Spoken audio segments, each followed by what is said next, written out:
ajuste fiscal. Como aumentar a eficiência do setor público como elemento de apoio ao ajuste fiscal?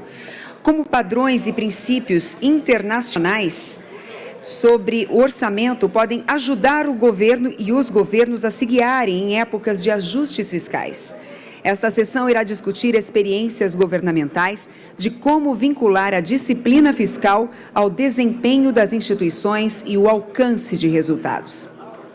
Para tanto, nós temos aqui, já composto no palco, o nosso painel, nós temos os nossos moderadores, Mônica Waldvogel e Gustavo Krieger, e temos também os nossos painelistas, primeiramente a senhora Holly Donnelly, diretora do Centro de Gestão de Performance do Gabinete do Secretário Adjunto de Administração de Gestão do Ministério do Trabalho dos Estados Unidos da América. Temos também Joaquim Levy, ministro de Estado da Fazenda, Peter van den Berg, assessor do Conselho de Estado da Holanda, e Yoshiaki Nakano, diretor da Escola de Economia de São Paulo, da FGV. Vamos, então, ao nosso terceiro painel. Mônica. Muito obrigada, muito boa tarde. Espero que todos tenham tido um bom almoço e um bom intervalo para a gente enfrentar aqui agora um dos temas mais centrais para a economia brasileira e em discussão em tantas outras partes do mundo. Aqui a gente, durante muitos anos, se divertiu dizendo o orçamento é uma peça de ficção, até a gente aprender que lá do fundo dessa ficção vem um monstro, assombrando aqui o ministro Levy, com mais de 100 bilhões de déficit, né, previstos aqui esse ano. E a todos nós, enfim, que somos, de alguma maneira, chamados a cobrir essa conta. Mas há muitas experiências aqui, nesse painel, de boa gestão de orçamento, de experiências diferentes que foram feitas e que talvez possam ajudar a gente a fazer reflexões e até inovações, no curto prazo, sobre a forma de fazer o orçamento, lidar com as contas e fazer, como disse aqui o presidente da Fiesp pela manhã, fazer mais com menos recursos. Eu queria passar a primeira pergunta para a Holly, para que você contassem para a gente um pouco do que foi a experiência nos Estados Unidos, o que foi, de fato, uma grande inovação com um resultado bem concreto que possa servir também para a nossa experiência. Thank you very much. It's a great question. And thank you for inviting me. I very much enjoyed the morning session. I'm afraid we know a little bit about budget deficits in the United States. Eu acho que nós sabemos muito pouco sobre déficit orçamentário nos Estados Unidos. Eu imagino que a Dilma deve estar enfrentando. Eu acho que o Brasil vai muito bem com relação à OECD, as práticas da OECD. Então, acho que vocês têm tanto a ensinar para nós. E vou falar sobre isso nos Estados Unidos. Em 1999, houve uma lei chamada o Ato de Desempenho do Governo, o que deveria ter um plano estratégico que diria ao Congresso e ao povo quais os objetivos que o governo está tentando alcançar. E sempre que avançamos com os pedidos de orçamento, nós temos que relatar com relação a esses objetivos, para que o Congresso saiba que o dinheiro do seu povo está sendo usado para chegar aos resultados desejados pelo povo. Então, toda a agência tem um planejamento estratégico e nós descobrimos que as informações são um pouco demais. A lei exige que nós relatamos resultados de medidas, como a taxa de desemprego, as pessoas desempregadas que, na verdade, estão trabalhando, e havia tanta informação que foi difícil para as pessoas encontrarem as informações relevantes. E em 2010, o Congresso aprovou um ato chamado Ato da Modernização. Agora temos que escolher um pequeno conjunto de medidas importantes que foram postadas na internet. Nós temos uma pessoa à frente desses objetivos e nós temos medidas de resultados para mostrar que estamos tendo progresso com relação a esses resultados. E o mais importante é que isso alimentou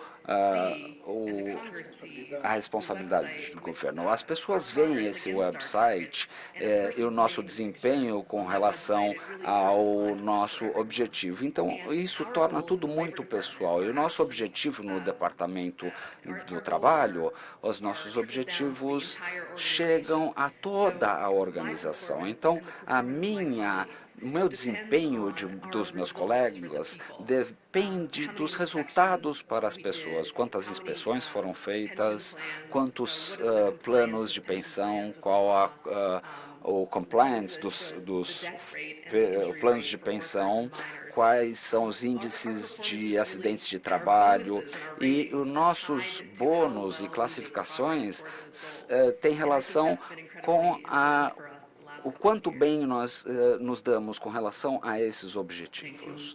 Muito obrigado. Senhor von der Berg, com relação à sua experiência na Holanda, com relação à gestão orçamentária. Sim, muito obrigado. Está funcionando o microfone. Eu gostaria de me apresentar. Eu estou aqui na minha capacidade de presidente da OCDE e com relação aos desempenhos e resultados. E estou à frente dos responsáveis, as autoridades orçamentárias da Holanda.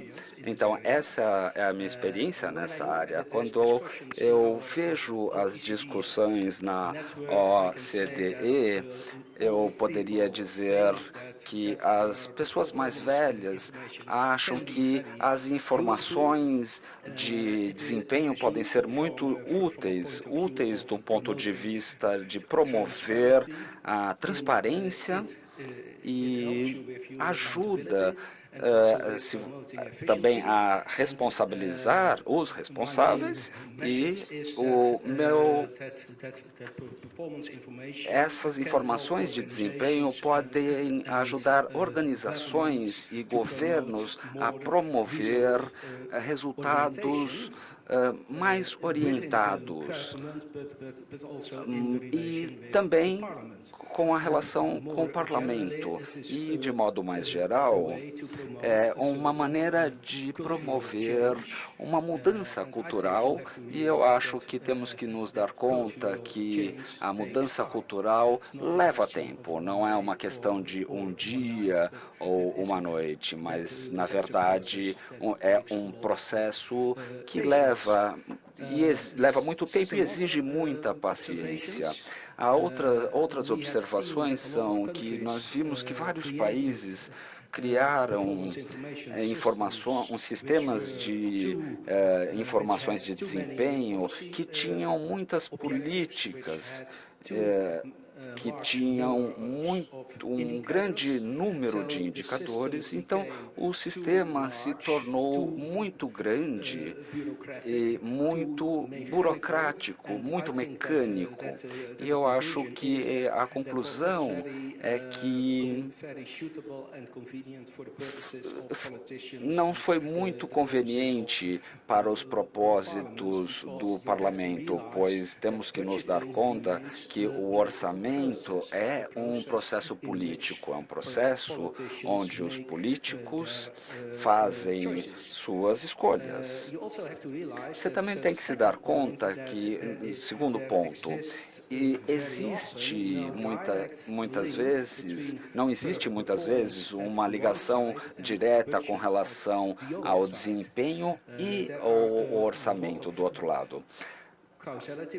Há muitos problemas culturais nessa área e é uma questão simples quando um governo ou uma organização não atinge seu objetivo e se é necessário ter mais ou menos dinheiro. É sempre essa discussão que temos com o Ministério das Finanças. Então, a conclusão é que você não tem que criar um sistema muito mecânico.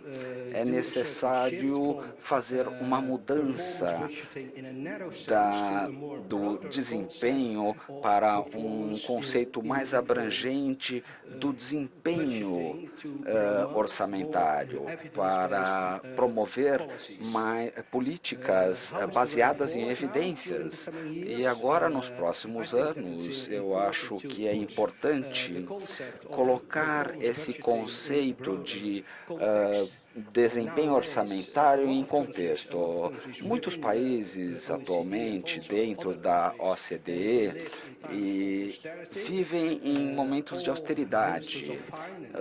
Os ministros das finanças têm que reduzir os orçamentos e os déficits e controlar os gastos públicos, também as tarifas. Então, os governos e políticos atualmente precisam da informação para reduzir seus gastos. E muitas vezes vemos que, quando vemos as informações desse sistema de desempenho, não diz respeito às questões principais.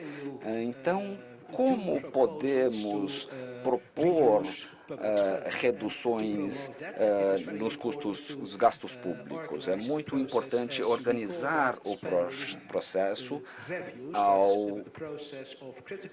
é um processo crítico de controle de gastos. Eu acho que é uma lição importante dos países da OCDE ampliar os conceitos das informações de desempenho que não dizem respeito somente aos indicadores do orçamento, mas também organizar processos e fazer muito mais avaliações do que no passado, e as avaliações antes de uma decisão ser tomada e também uma avaliação pós a tomada de decisão. A OCDE tem uma grande experiência com isso, nós vemos isso no Reino Unido, em outros países e também no meu país, a Holanda. Então, esses seriam meus primeiros comentários. Obrigado. Nós estamos aqui discutindo orçamento no quadro, o ministro Levi sabe disso melhor do que nós, de um ajuste fiscal. Dentro deste quadro, desse quadro de dificuldade que se enfrenta, como deveria, na sua opinião, ser feito esse ajuste fiscal? Quer dizer, quais seriam as prioridades, qual a estratégia de corte? E, mais importante também, como superar as dificuldades políticas para fazer com que esse ajuste fiscal se torne realidade? Boa tarde a todos. Eu tenho a impressão que nós estamos numa crise suficientemente grave, os riscos são muito grandes, nós devemos pensar numa reforma mais profunda. Eu diria uma reforma orçamentária. A primeira coisa que me ocorre é que na lei de responsabilidade fiscal não há o artigo mais importante do ponto de vista fiscal. Em qualquer país do mundo, você tem um limite ao endividamento dos governos. Eu conversei diversas vezes quando estava sendo elaborado o projeto de lei, eles puseram para os estados e para os municípios, mas não se colocou para o governo federal. E agora, no Senado, há uma resolução que deve ser votada para estabelecer o limite. Com esse limite, de certa forma, você coloca uma espécie de camisa de força sobre o governo. Na verdade, você define qual déficit que o governo pode ter. Evidentemente, devia haver penalidades para quem não cumpre. Então, a primeira coisa é você enquadra o Estado brasileiro. A segunda questão importante, eu acho que nós precisamos de uma profunda reforma orçamentária, porque o Brasil talvez seja o único país no mundo em que uma série de despesas são ditas obrigatórias. E se você pega esses quadros que normalmente os economistas fazem, apenas 10% das despesas são discricionárias. E dentro desses 10% está o investimento. Então, sempre que se fala em ajuste, se corta apenas aquilo que se refere a 10% do orçamento e acaba sempre cortando investimento público. E esse é um dos grandes problemas desse país, principalmente na área de infraestrutura. Então, eu diria que, quando você estabelece por lei, da Constituição, ou por uma outra norma, que uma certa proporção de gastos em relação à receita tem que ser destinada à educação, saúde, à previdência, tem uma lei especial, etc., etc., você, de certa forma, está roubando da sociedade o direito de estabelecer prioridade. Gasto público, na minha opinião, é uma questão política. Quem estabelece a prioridade tem que ser a população, o povo, representado no Congresso Nacional. Portanto, eu acho que a primeira coisa que nós devíamos fazer é fazer reforma, não só na Constituição, mas nas leis, né? Devolvendo à população, devolvendo à sociedade, devolvendo ao Congresso, devolvendo à classe política o poder de anualmente discutir o orçamento para valer, estabelecendo prioridades. E é evidente que você tem um limite de qual é o total de gasto que você pode fazer. Isso depende, evidentemente, da arrecadação.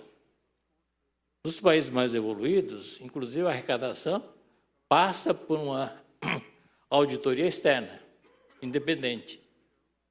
A projeção do PIB, projeção de inflação, etc., para você chegar a uma estimativa de qual vai ser a receita. Então, estabelecer a receita, o Congresso, anualmente, devia discutir quais são as prioridades e estabelecer os gastos. Evidentemente, você não vai ter grandes mudanças de um ano para outro. Quando você tem esse processo, o orçamento passa a ser uma peça importantíssima. Você pega na Inglaterra, o dia mais importante do ponto de vista econômico é quando o ministro das Finanças vai, né, entregar ao Congresso britânico a peça orçamentária. Inclusive, as alíquotas de impostos são definidas anualmente neste momento. Eu creio que essa é por onde a gente devia começar, por questões realmente importantes. E eu acho que o ajuste que nós precisamos é um ajuste muito mais profundo, né, do que o ministro Levi está conseguindo, dada a situação política. Então, eu acho que nós precisamos dar uma reviravolta na política brasileira. E eu fiquei até muito animado, porque na semana passada saiu um documento do PMDB que propõe exatamente isso, essa questão orçamentária, de você acabar com as vinculações, né, acabar com a obrigatoriedade para o Congresso poder discutir anualmente e devolver à classe política o poder de definir as prioridades nacionais. Obrigada, professor Nakano. Eu acho que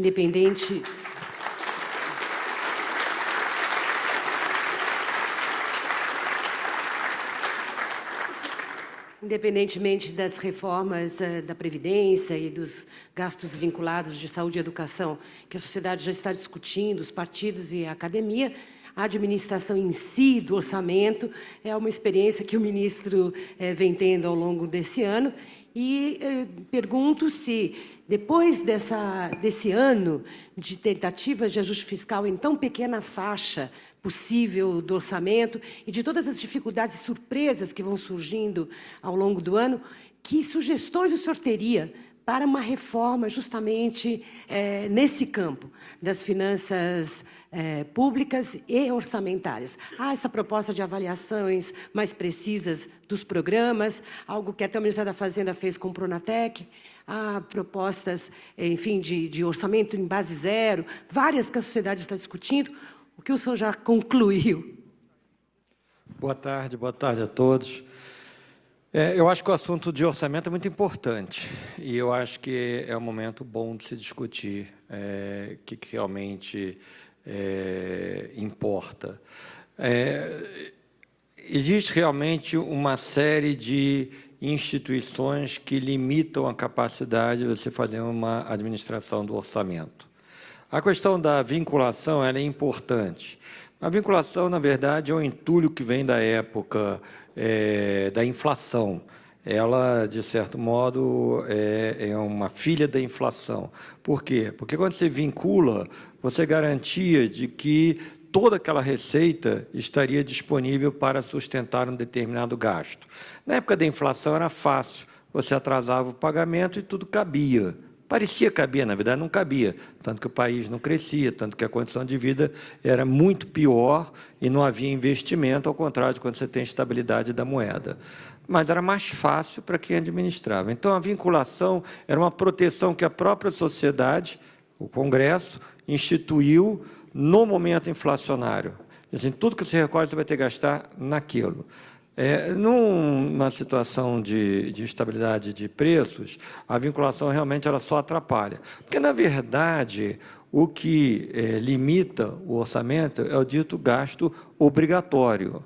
O gasto obrigatório vamos dizer assim, você tem que pagar as aposentadorias, você tem que pagar o seguro-desemprego, aquilo que a lei determina que você tem que pagar. A vinculação ainda existe, mas ela é de uma maneira diferente. O único gasto em que existe uma vinculação, que a gente pode chamar assim, mas, na verdade, nem é uma vinculação, é um valor mínimo a ser gasto, que é diferente de uma vinculação de receita. A vinculação de receita é assim, você tem que usar essa receita para fazer tal despesa. É a despesa com a saúde.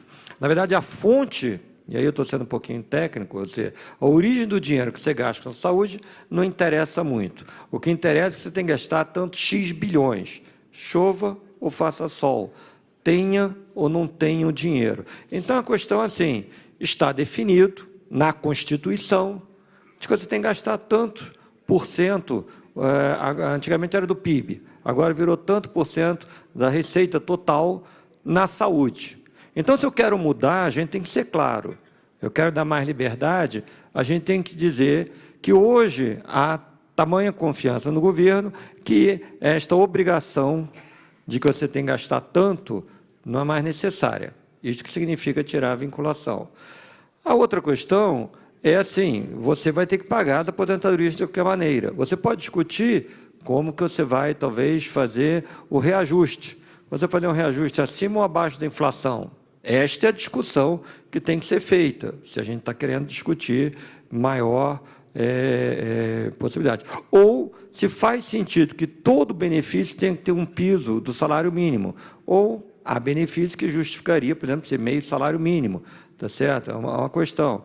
E há outras coisas, como, por exemplo, a gente tentou discutir no começo desse ano. Se a pensão, uma pessoa que recebe uma pensão, quando pensão de viuvez, inclusive se ela também recebe uma pensão, já uma aposentadoria própria, se na hora que eu reverto, o cônjuge faleceu, se eu tenho que receber uma pensão inteira, ou eu recebo uma fração daquela aposentadoria. Na maior parte dos países, quase todos os países, você recebe uma fração daquela aposentadoria, a não ser que você tenha dependentes e tal, mas uma viúva só vai ganhar 60%, 70% da aposentadoria. Esta proposta do governo, que talvez não seja tão grande quanto algumas reformas que as pessoas estão falando, esta reforma, talvez porque não tenha sido bem entendida e não tenha sido vista a dimensão dela, ela foi rejeitada pelo Congresso.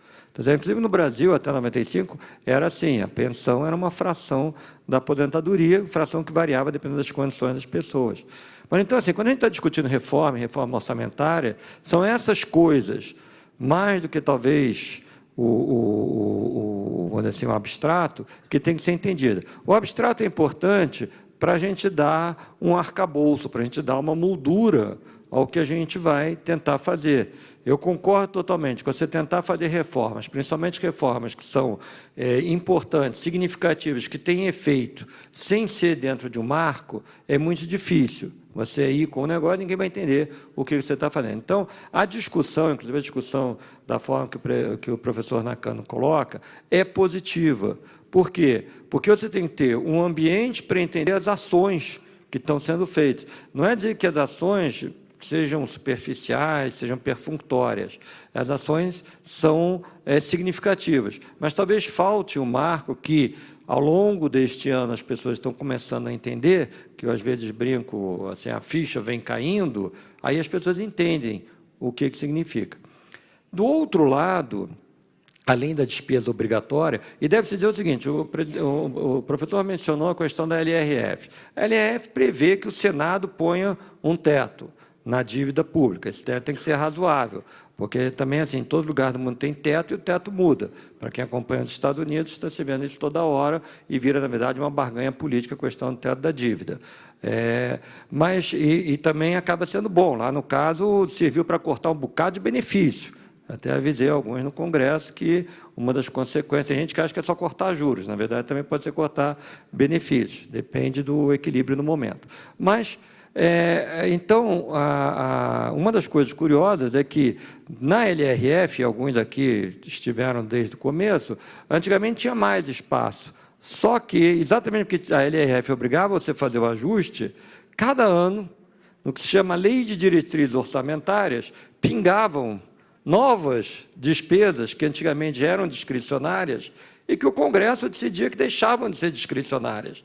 Então, é que nem, vamos dizer assim, um reservatório, que ao pouquinho fosse entrando areia, areia, areia, daqui a pouco a lâmina de água que você podia fazer, vamos dizer assim, o ajuste através do contingenciamento foi ficando cada vez menorzinho e realmente é muito concentrado no PAC. Até que também no investimento, até que em certo momento o pessoal diz, não, o investimento vamos descontar da meta, então também não precisa ajustar.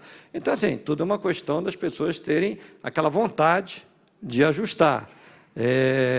Não há fórmula mágica, há que ter uma disposição, uma vontade política e da sociedade para entender que você ter o equilíbrio fiscal é o primeiro passo para você ter um ambiente favorável ao crescimento, um ambiente que as pessoas tenham vontade de investir. Agora, além disso, e uma das maneiras muito importantes, o que a gente vem falando desde o começo do ano, eu acho que é o que tem tudo a ver com esta palestra, é o seguinte, na hora que você tem que fazer escolhas, é bom você ter informação. Então, uma das questões de você ter meta, e acho que é o que o professor aqui da Holanda nos contava, é o seguinte, você vai ter que fazer escolhas, porque a situação fiscal é mais difícil.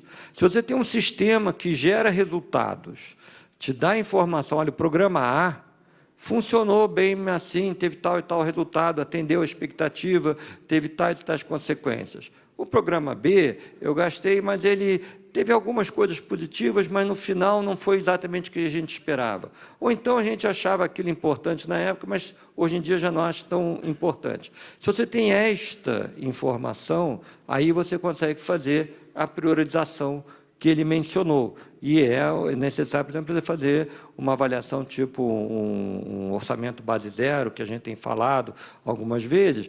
É óbvio que só pode ser base zero, você tem capacidade de olhar para cada programa e saber se aquele programa está funcionando, quanto é que gastou, quanto realizou, e principalmente assim, o resultado final, o outcome, tá certo? Não é só quantos leitos de hospital você tem, é o quanto que indicação, quanto que o índice de morbidade, o índice de doenças cardíacas mudou, ou o número de voltas ao hospital, reinternamentos que houve. Esses são os indicadores que você tem que ter em programas de governo, um pouco como a colega dos Estados Unidos estava falando, em relação à conformidade das empresas, etc. Ter isto é o que a gente tem que ampliar. Eu tenho certo conforto, porque tanto na época que eu estive no planejamento, há 10 ou 15 anos atrás, a gente começou a fazer isso. Na verdade, na área de investimento, na época do Fernando Henrique Cardoso, tinha lá no programa de investimento algumas medições, também tinha até retratinho, o cara da obra tinha um retratinho para mostrar como é que estava andando a obra, tá certo? E no caso da Fazenda, o Tesouro, há 12 anos, tem o Plano Anual de Financiamento, o PAF, que é exatamente um plano que no começo do ano você diz o que você pretende fazer, quais são os objetivos da dívida, quanto é que ela vai crescer, qual vai ser a composição, como é que você vai fazer a sua estratégia, você comunica isso e depois você faz a avaliação disto no ano seguinte. Então, você tem a cada ano, você tem um relatório do ano anterior, tá certo? E você tem um plano que você diz o que você vai fazer. Então, ficando especificamente na área da Fazenda, nós já temos esse mecanismo de qualidade, de acompanhamento, de comunicação. Eu acho que isso tem que ser expandido em todos os coisas. A minha meta por exemplo, na saúde, minha meta em relação a...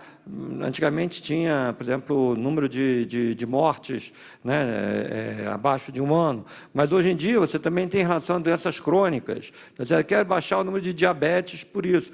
E aí eu vou ter os programas de diabetes E eu vou ver se depois de 1 ano, depois de 2 anos, depois de 3 anos, aquilo funcionou. E eu vou verificar se foi falta de dinheiro, se foi o desenho, etc. É isso que a gente tem que fazer, é isso que qualquer empresa faz, e se o governo não fizer, nunca vai ter dinheiro para atender e responder às demandas da sociedade. É absolutamente urgente a gente entrar num programa de medição de qualidade.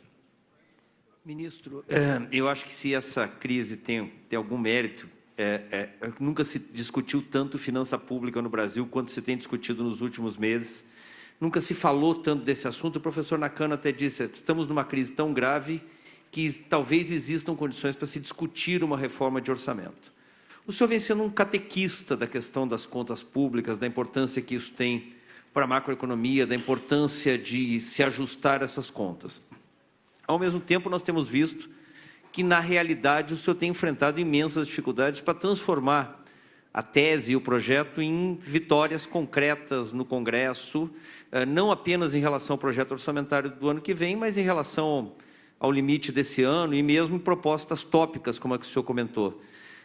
Parece que todo mundo concorda com a tese, desde que não afete o seu próprio grupo de interesse. O orçamento é muito bom se estiver organizado, desde que eu mantenha a minha fatia. O senhor acha que nós vamos conseguir superar isso, que existe um grau de consciência, de discussão e de maturidade no Brasil hoje para isso? Olha, eu diria que tudo é gradual. Então, é óbvio que é uma educação, assim, demorou algum tempo até todo mundo se convencer que era necessário vencer a inflação e também tomar as medidas necessárias. E deve ser dito o seguinte, o Plano Real funcionou porque, antes do Plano Real começar, houve um grande reequilíbrio fiscal. As pessoas não se dão conta, mas em 1994 você teve um aperto fiscal tal que, quando você fez a mudança da moeda, você não tinha uma demanda, uma pressão que criasse uma aceleração inflacionária. Com o ajuste fiscal que foi feito em 1994, tá certo? Os preços estavam crescendo, vamos dizer assim, quase em velocidade constante. A gente se lembra lá no tempo da gente fazia científico, né? Velocidade constante parado, não tem uma força mais ou menos igual. Então, você conseguiu mudar de cavalo e ficar na estabilidade. Depois, teve um aumento de demanda, mas aí você segurou pela âncora cambial. Mas o momento da transição funcionou porque você tinha, naquele momento, você não tinha pressão fiscal e, portanto, não tinha pressão de demanda em excesso. Então, eu acho que o momento atual é um momento também que se vai ter naquele aprendizado, que nem foi no caso da inflação. Agora, tudo é gradual. Hoje de manhã, por exemplo, nós vimos a Câmara até cancelando aquela portaria que o governo tinha feito para disciplinar a questão do seguro-defeso. Muitos aqui devem estar familiarizados com o seguro-defeso. Era uma coisa instituída para proteger os peixes, em áreas em que os peixes têm problema de reprodução, quer dizer, você tem espécies ameaçadas, então, durante a época da reprodução, você proíbe a pesca. E, havendo pescadores artesanais que só podem fazer isso, você daria um suplemento de renda durante esses meses para proteger os peixes. Muito bem, isso foi transformado num programa de renda, tá certo? E, inclusive, em áreas em que não é evidente que você tenha risco de extinção e que, portanto, eles poderiam até continuar pescando no período de reprodução, que não acontecia nada.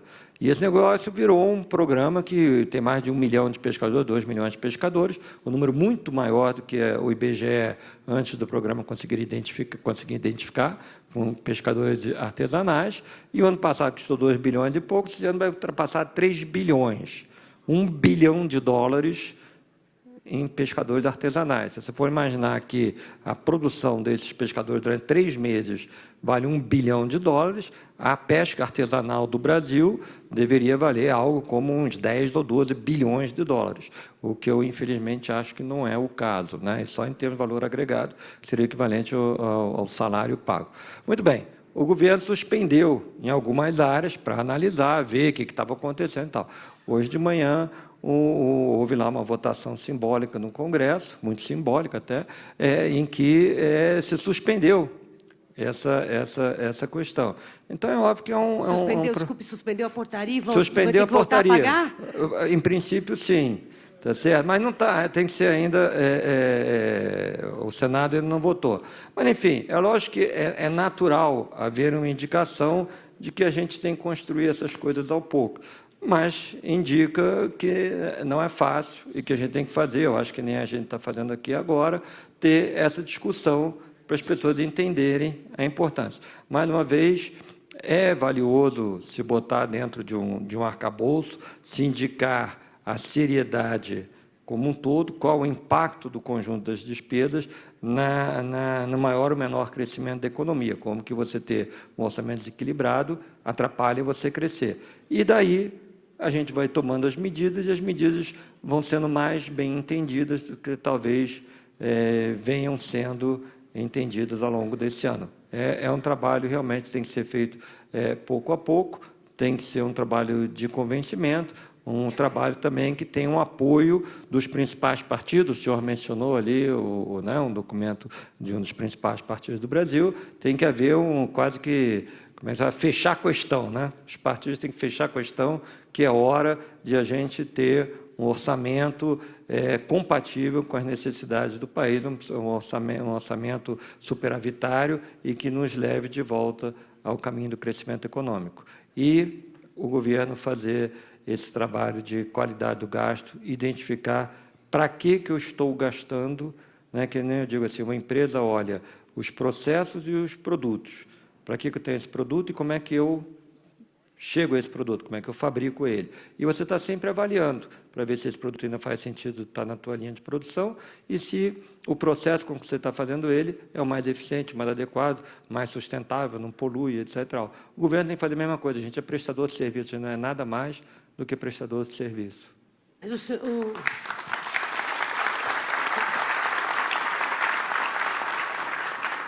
esse ano de 2015 acabou sendo todo ele ocupado com a questão fiscal e essa catequização, como disse o Gustavo, essa missão de informar e de tentar montar um consenso.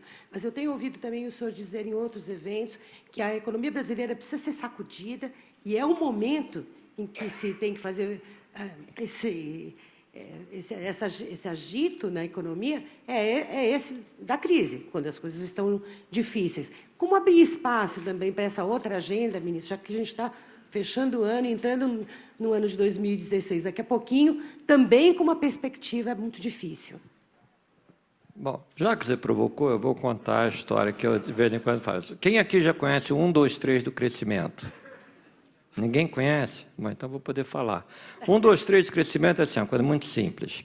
Primeira coisa quando você quer crescer é botar a casa em ordem, criar o clima de confiança, porque relações aqui, muitos aqui são empresários. Você só faz negócio quando você tem um mínimo de confiança, você tem expectativas de que certas coisas vão acontecer e aí você toma o risco. Se você não sabe o que vai acontecer, você não toma risco, você fica parado. É por isso que o PIB esse ano caiu, porque as pessoas estão paradas porque elas não sabem o que vai acontecer. Você só toma risco, você só dá um passo, se você pensa, bom, se eu fizer isso, vai acontecer aquilo, tal, no final vai entrar o dinheiro em caixa. E é isso que é a essência do investimento. Então, a primeira coisa que você tem que fazer é criar um ambiente em que as pessoas possam ter uma expectativa.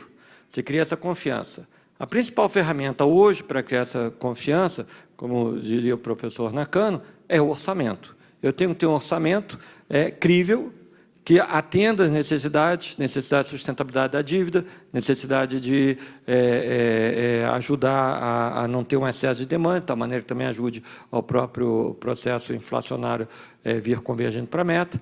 Um orçamento que tenha as receitas necessárias para sustentar os gastos que eu considerei essenciais e que eu mantive, tá certo? Então, primeira coisa, acertar o orçamento. Quando você faz isso e cria o clima de confiança, você tem um segundo passo, que é a retomada da confiança e a volta da demanda. O que é a volta da demanda? É as pessoas começaram a fazer aquele negócio que eu estava te falando. Aí o crédito começa a voltar, porque o banco se sente mais confiante, as pessoas começam a tomar uma certa série de medidas e você vê retomar a atividade econômica, você vê a moeda se estabilizar, você vê aquele quadro de normalidade acontecer. No Brasil, se a gente olhar episódios que já houve parecidos com esse, esta retomada é muito rápida. Eu cito, por exemplo, assim, você vinha em 97, 98, a economia em desequilíbrio, você com baixíssimo crescimento, conta corrente negativa, todos os problemas. Em 99, você deu aquela virada. Trouxe aquele monstro que o pessoal aqui não gosta para ajudar, mas o fato é que você levou resultado fiscal de um déficit de menos meio, coisa para 3% do PIB. Não foi só cortando o gasto. Tem testemunhos aqui que podem confirmar isso. Muito bem. Houve essa virada. 99 a coisa se estabilizou, 2000 você estava crescendo a 4,5%. Então, quando você dá isso, mesmo com aquelas coisas desagradáveis, a economia volta, porque você criou a confiança, sabe? Esse negócio vai dar certo. É ruim, dói e tal, mas vai dar certo. Aí volta e cresce. Esse é o passo número 2, é a volta da demanda. Estabilidade do câmbio, a moeda fica melhor, se estabiliza, a taxa de juros até começa a dar uma relaxada, tudo funciona, a economia volta a funcionar, uma maravilha, aquela coisa da demanda, começa a euforia. Aí é que mora o perigo, porque aí tem que ser do 3.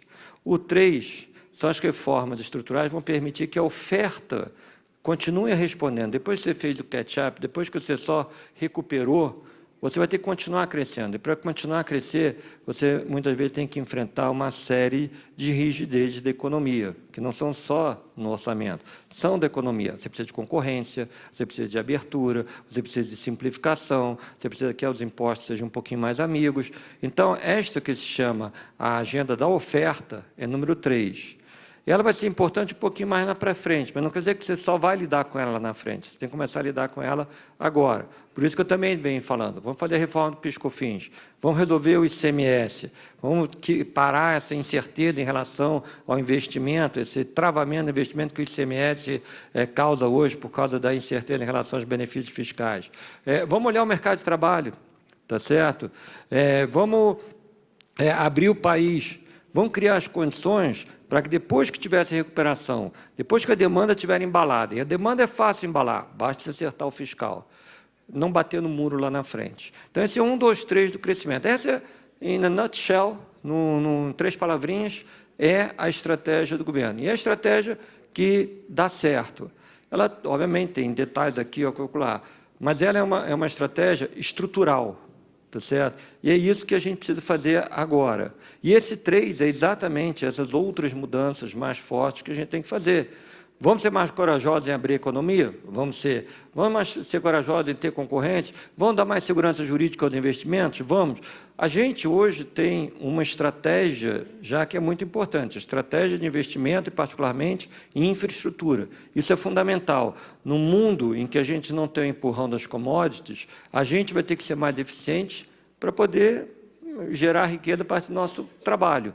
O primeiro passo é ter as infraestruturas melhores, de tal maneira que a produtividade das pessoas possa ser maior, de tal maneira que as empresas, ao investir, no fundo, possam ter maior lucro. E com isso você está gerando a máquina e criando condições para você ter aumento de salários, etc. e tal, e manter a economia crescendo. Agora, esta estratégia de investimento em infraestrutura, ela só se mantém, ela só vai funcionar no alcance que ela tem se eu tiver, primeiro, a segurança fiscal, porque ninguém vai botar dinheiro próprio, nenhum investidor vai botar dinheiro num projeto de 20 anos se ele acha que isso aqui toda hora vai ter problema. Segundo, se eu tiver também segurança regulatória, jurídica, para não estar toda hora mudando as condições do projeto, porque senão fica uma doideira, o investidor gasta o tempo todo tentando, correndo atrás e conversando com o regulador. Tá certo? Então, isto envolve certas sacudidas. Tá certo? Então, é nesse sentido que eu digo, que além da gente, entendida a necessidade da gente resolver a questão fiscal o mais rápido possível, para entrar um ano já sabendo qual é a regra do jogo, para poder entrar em campo, porque senão entrar em campo sem saber a regra do jogo é pelada, não é futebol, tá certo? Então, a gente precisa saber qual é a regra do jogo. E aí, começar a trabalhar firmemente em algumas dessas coisas mais estruturais, que a maior parte das pessoas até sabe o que é, porque vive todo dia, mas precisa reunir, como disse o professor Nakano, aquela vontade política, e obviamente vai além de um técnico, tá certo? Uma vontade política, uma vontade apoiada pela sociedade, pelos grandes órgãos, tá certo? De fazer mudanças mais profundas dentro de um quadro coerente de qual é o país que a gente quer. Um país de crescimento, um país de inclusão, um país em que as empresas possam seguir seus planos e as pessoas os seus sonhos. E é isso que a gente tem que fazer, não dá para esperar. Eu queria aproveitar e chamar o professor Nakano ao debate. Professor Nakano, o senhor acha que desta vez a gente chega ao 3, pelo menos ao 2,5? E o que precisa fazer para que a gente supere essa conta que normalmente aqui no Brasil ela é 1,2 e tal, para que a gente avance para esse processo mais organizadamente, como propõe o ministro Levi? Até recentemente estava muito pessimista, porque você olha as projeções, são terríveis. Mas eu acho que está havendo algumas sinalizações muito interessantes. E eu sou daqueles que confio um pouco mais na classe política do que a média dos brasileiros. E a classe política no Brasil, infelizmente, né, é o que tem menor credibilidade.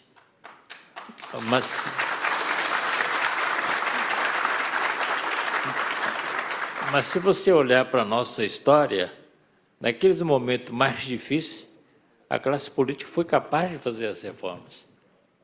E eu lembro que na semana passada saiu esse programa do PMDB, me deixou muito mais otimista, porque é um programa feito por políticos, né? Que o vice-presidente da República, presidente do partido, né? Eu tenho a impressão que uma parte ele deve ter até redigido e ele, né, concordou com essa proposta que vai ser submetida ao plenário do partido. E outra coisa importante também é um artigo que o ex-presidente Fernando Henrique Cardoso escreveu no domingo passado. E o que ele diz basicamente é que nós chegamos no momento em que precisamos, na verdade, fazer uma espécie de uma conciliação nacional e definir alguns pontos básicos, 5 ou 6 pontos básicos, e focar em cima dos 5 ou 6 pontos básicos para ter realmente um consenso nacional. Então, eu acho que está começando a haver, né, por parte das lideranças políticas mais importantes, a percepção da gravidade da crise e que é preciso caminhar no sentido de maior cooperação, né, e não cada um puxar para o seu lado. Então, isso me deixa mais animado de que a gente pode realmente ter um avanço importante. E, para a execução do Pacto Fiscal, temos o ministro Levi, né? Se houver desvinculações, maior flexibilidade, com certeza vai ser muito mais fácil fazer um ajuste fiscal, não em cima dos 10% ou um pouco mais, né? Mas em cima de todo o orçamento. E se tivermos o ajuste fiscal, eu tenho a impressão que a gente vai conseguir retomar o crescimento. E uma coisa muito importante que aconteceu foi a desvalorização cambial.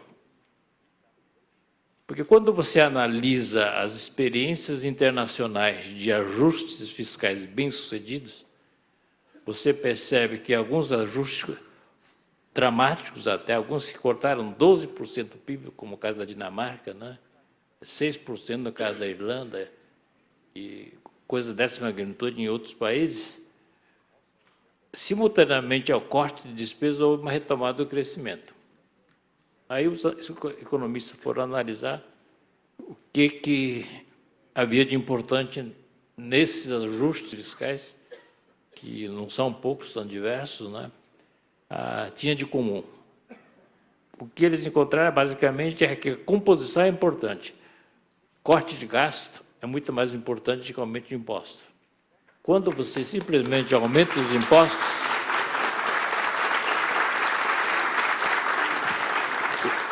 você não muda a dinâmica da despesa.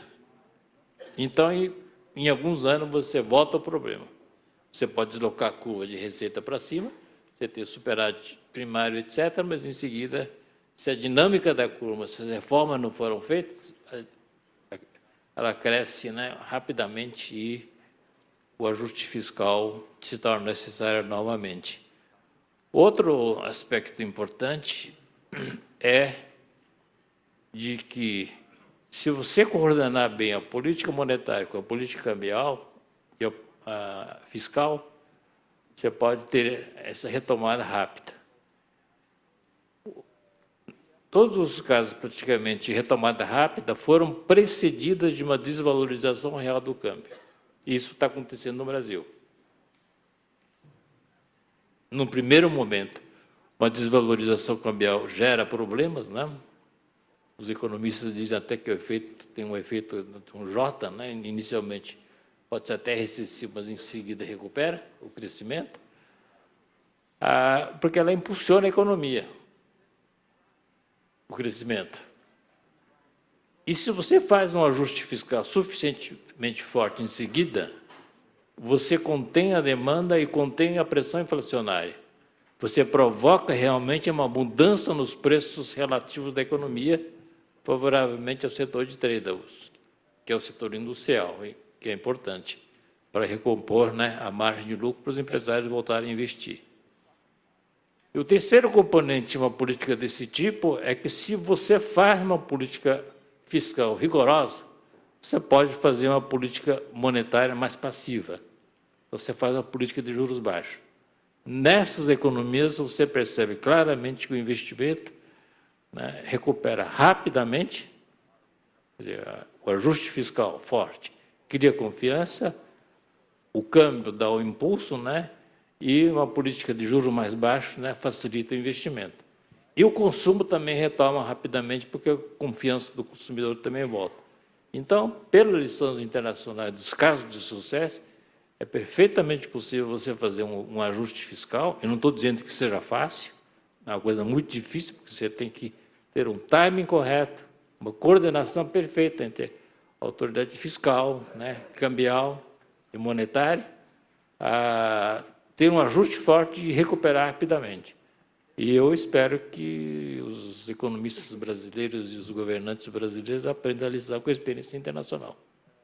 É por isso mesmo que, antes de encerrar esse painel, rapidamente gostaria de ouvir Holly e Peter um comentário sobre o que ouviram aqui da situação brasileira e dos dilemas que o ministro Levi tem pela frente, que todos nós temos também, e, se possível, qual é a sugestão mais adequada para esse nosso momento.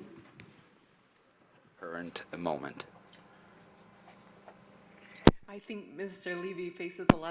Eu acho que ele tem muitos desafios, eu acho que muitos gastos obrigatórios. É possível diminuir esses gastos obrigatórios monitorando os pagamentos irregulares. Eu acho que há muito dinheiro que está fluindo pelos estados e municípios e vocês têm que colher dados de que esses fundos são importantes e vocês têm que controlar os pagamentos irregulares. Eu te desejo toda a sorte e parece que você tem um ótimo plano em suas mãos. Obrigado.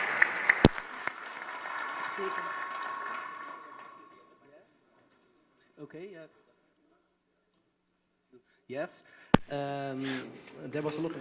Bom, muito foi discutido sobre o gasto obrigatório em muitos países. Muito disso, na Holanda e em outros países europeus, mais da metade dos nossos gastos públicos são obrigatórios. Se você quiser mudar alguma coisa, se você quiser mudar a lei ou a legislação, você terá que discutir com a sociedade e depois ir ao parlamento para mudar a lei. Então, isso leva tempo. Esse foi o motivo pelo qual é muito importante ter essas políticas fiscais, onde você estabelece a sua política de ação por um período de 4 anos. E esse é um período muito bom para estabelecer as suas prioridades e estabelecer o déficit público que você deseja e também instrumentos para você saber quais serão, durante um tempo médio, quais serão os gastos que serão feitos, os gastos públicos. Na Holanda temos uma vantagem porque nós temos uns gastos de médio prazo já fixos. Há muita disciplina por parte dos partidos políticos para fazer as escolhas corretas. Nós tomamos a experiência de vários países europeus para dar orientações às políticas de meio prazo. E eu acho que tudo isso é muito importante. And just to wrap up, Minister Levy, what are the perspectives we have for Não 2016? ia falar nada, mas o senhor mencionou se aquele monstro lá não entrar em cena.